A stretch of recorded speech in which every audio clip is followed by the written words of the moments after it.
Un référendum sur l'immigration en France, pour ou contre, vous nous appelez au 32-16. Perico, on ne gouverne pas avec les sondages.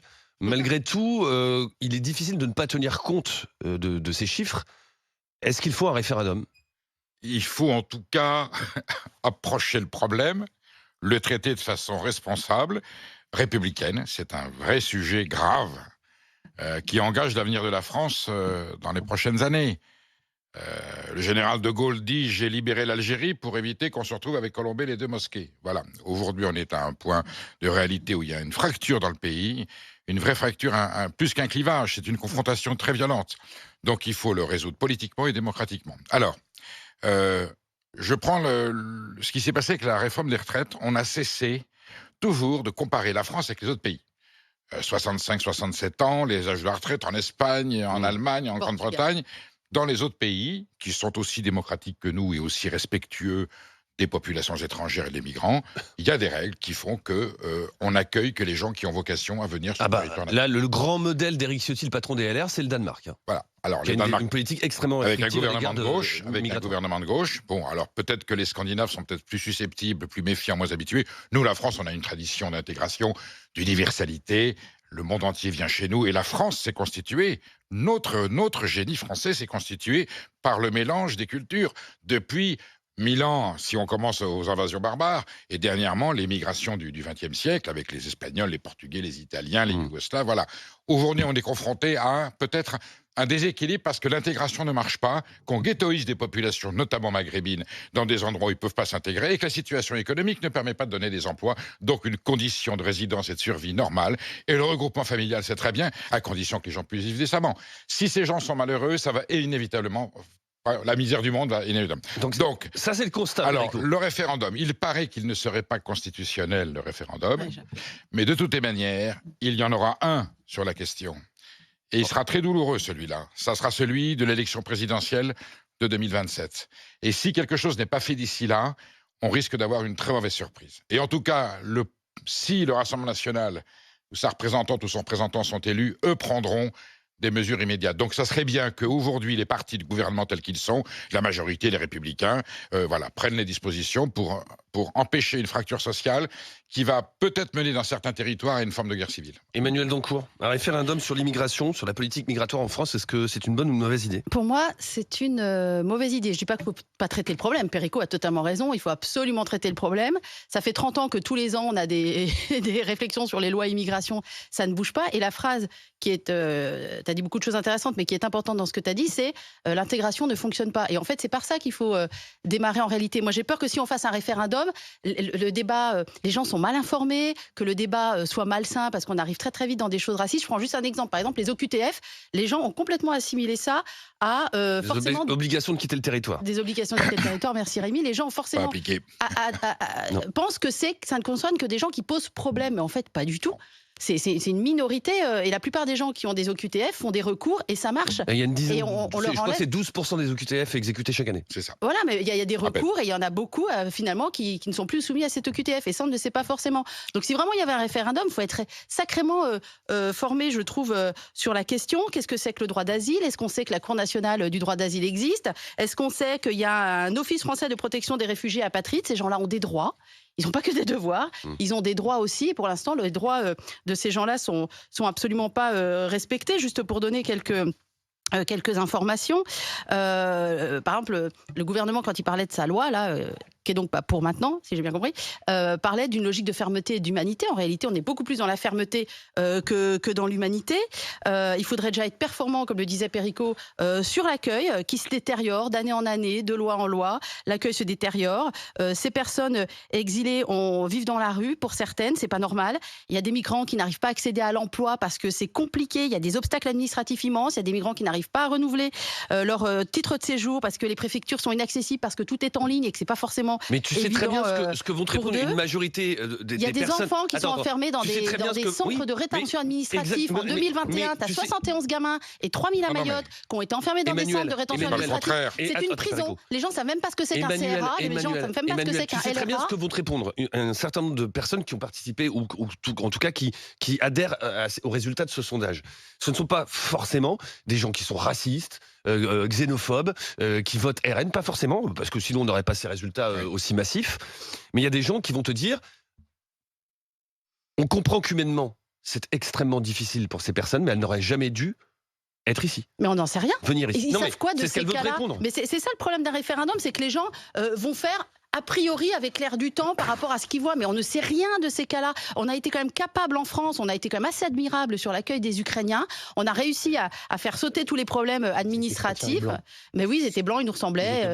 Ils étaient chrétiens, mais je suis d'accord. Mais ça veut dire qu'on peut le faire. Quand on vraiment se prend en main, on peut vraiment, Manuel, c'est pas le problème de savoir. le faire. Il y a des législations dans les pays européens où ces gens-là ne seraient pas là. Ouais. Ils ne seraient pas là. Alors on examinerait leurs problèmes là où ils sont. Mais ils ne seraient pas sur le territoire national. Pas forcément là, ils y sont. Ils y sont de fait. Et une C'est- fois qu'ils y sont, on sait très bien qu'ils repartent pas. C'est pas forcément la solution, Donc, mais en tout cas, la question se pose. Moi, je Aujourd'hui, dis que 80% des Français pensent qu'ils ont que des droits et très peu de devoirs. Ce qui n'est pas vrai.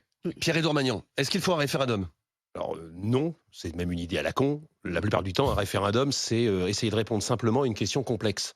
Alors il y a 2 endroits en France où on fait ça, c'est le référendum et le café du commerce.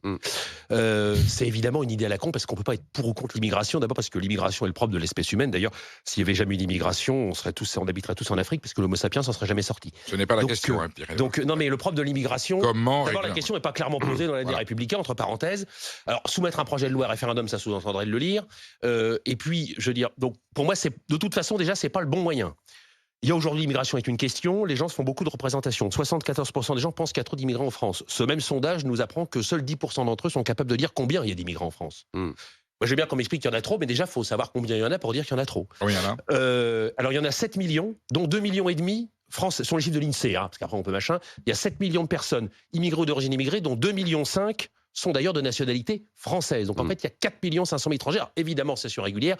Le propre des irréguliers, c'est qu'on ne peut pas les compter. C'est un peu comme le travail au noir, c'est toujours compliqué à évaluer. Évidemment, en fait, comme d'habitude, je ne veux pas faire d'amalgame, mais comme d'habitude, c'est un sujet qui est pris à l'envers. Nous sommes en régression démographique. Nous, la France, et d'ailleurs même nous, l'Europe. Alors, certains vont me faire l'apologie des politiques natalistes qui ne marchent jamais. Même les régimes les plus autoritaires qu'on a eu dans le monde, qui ont mis en place des politiques natalistes avec beaucoup d'argent, beaucoup de contraintes, beaucoup de com, beaucoup de machin, ça n'a jamais marché.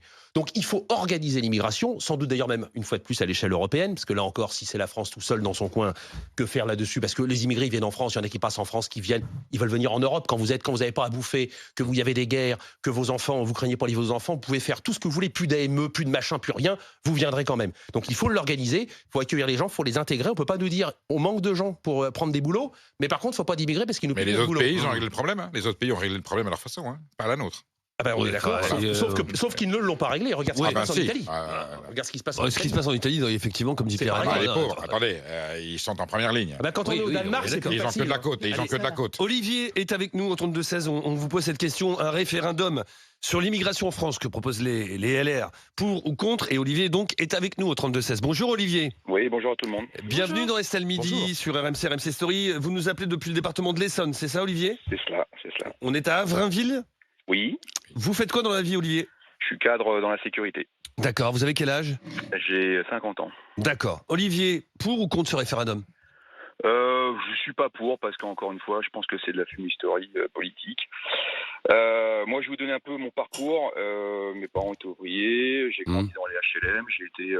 Mes amis sont d'origines diverses et variées, donc j'ai un parcours que je qualifierais de plutôt humain.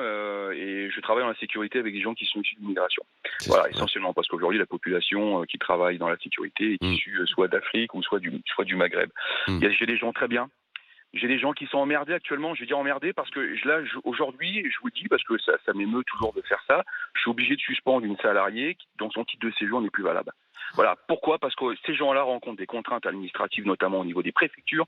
Il y a des délais d'attente qui sont énormes. J'ai un salarié que j'ai dû aider, que j'ai dû passer dans une autre filiale parce qu'il ne peut plus exercer son métier puisqu'il ne peut plus avoir de carte pro à cause de son titre de séjour qui n'est plus valable parce qu'il n'a pas rendez-vous à la préfecture.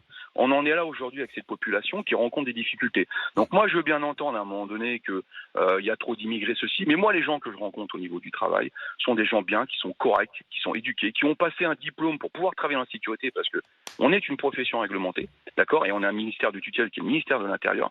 Et ces gens-là sont emmerdés emmerder au quotidien pour pouvoir travailler. Donc il y a du travail en France. Vous savez que dernièrement, nos chers politiques ont pondu une loi sur la sécurité privée en France qui interdit aux gens qui viennent d'arriver sur le sol français de passer le diplôme de sécurité. Ils doivent attendre 5 ans d'être sur le territoire. Alors qu'il y a pénurie. Alors qu'il manque 15 à 20 000 agents de sécurité, qu'il en faut 25 000 pour les Jeux Olympiques. Ouais. Oui, c'est vrai. Voilà. Donc on est dans des professions sous tension. Et aujourd'hui, en plus, on nous met des problématiques supplémentaires où on peut pas recruter. Mais Olivier, alors comment expliquer ces chiffres de ce sondage? C'est pas un seul sondage, il y en a eu d'autres par le passé où une immense majorité des Français répondent régulièrement: il y a trop d'étrangers en France, on a un problème avec l'immigration, on a un problème avec l'intégration. Non mais ces gens-là ne sont pas. D'où ça vient? Mais non, attends, Emmanuel. Oui, non mais moi je suis d'accord. Je suis d'accord. Ils viennent d'où ces chiffres? Comment vous les expliquez, Olivier? Mais il y a mais les sondages, on les fait parler. Les sondages, il y en a de partout, il y en a tous les jours. La France, c'est une tendance quand même, Olivier. Et Marine Le Pen à 42%, c'est un leurre. Marine Le Pen à 42%, c'est un leurre. Mais moi je voterai pas Marine Le Pen. Non, mais je vous demande 42%, c'est qu'il y a un malaise.